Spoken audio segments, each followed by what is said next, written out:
What's up, family? Welcome to Ask the Mods. Where we challenge you to stop playing and start pushing. That's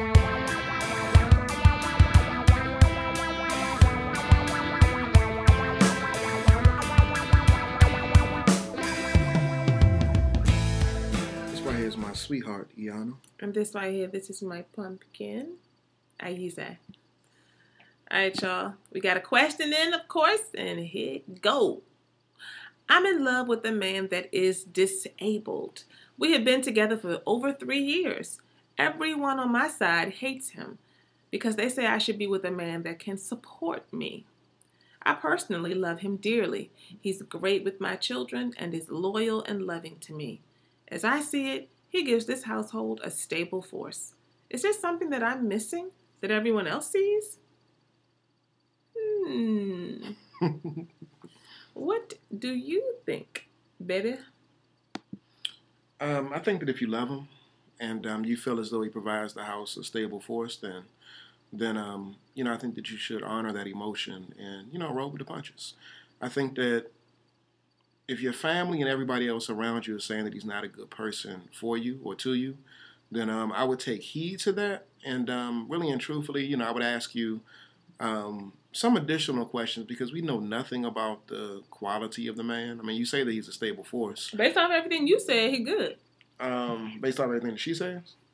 I mean, based off everything she said, but of course, like you said, we don't know. Yeah, we really don't know. But if they're just saying because he's disabled and he can't financially provide, that's the only reason? Yeah, I would say if that is the only reason, then go ahead and continue to move forward. Because if you're comfortable with being in a relationship with a guy who is there for you emotionally, mentally, physically, maybe spiritually, then and not there for you financially, if you're okay with that, then you're okay with that. Then be okay with that, and go ahead and move forward with the relationship. But if there's other variables that you aren't lifting up, that are some red flags, some question marks, then you definitely need to do some more work around figuring those things out, and just bringing them to the surface so y'all can work through that thing.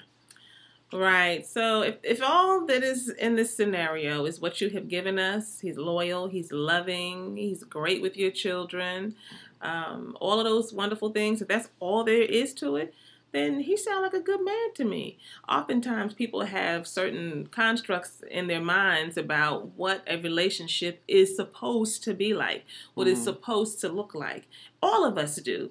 No matter how conservative we think we are or how liberal we think we are, we still are conditioned in certain ways so that we think, well, it's supposed to be a man and a woman, and that man is supposed to be the provider, and the woman takes care of the children, and all of those kinds of things. And so that may be what you're getting from your family, where they feel that you need to be supported.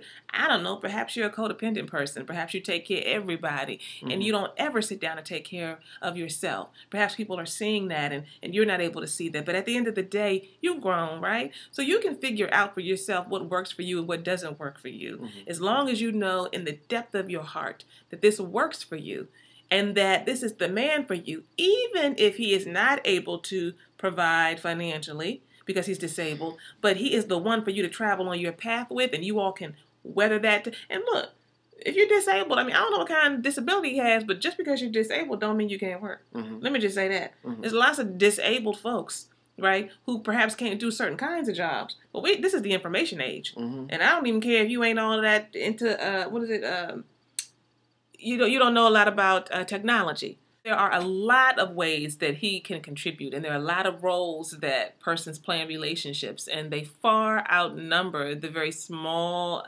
amount of things that oftentimes people see. But at the end of the day, only you can judge for you what you need. And the fact that you even lifted up this question to us says to me that there's a little uncertainty for you, and you're not really sure. But if you can be sure in yourself because you ask yourself the question and you know that this is the one for you and that he meets your needs and that he is a good fit for you and your family, if you can say that and there's no hesitation, then be with that. Go with that. But if there is something that doesn't seem right, doesn't feel right, and there's some truth ringing in the background from your family that you refuse to acknowledge, then you know that too. At the end of the day, sister, it's all on you. Stop playing and start pushing.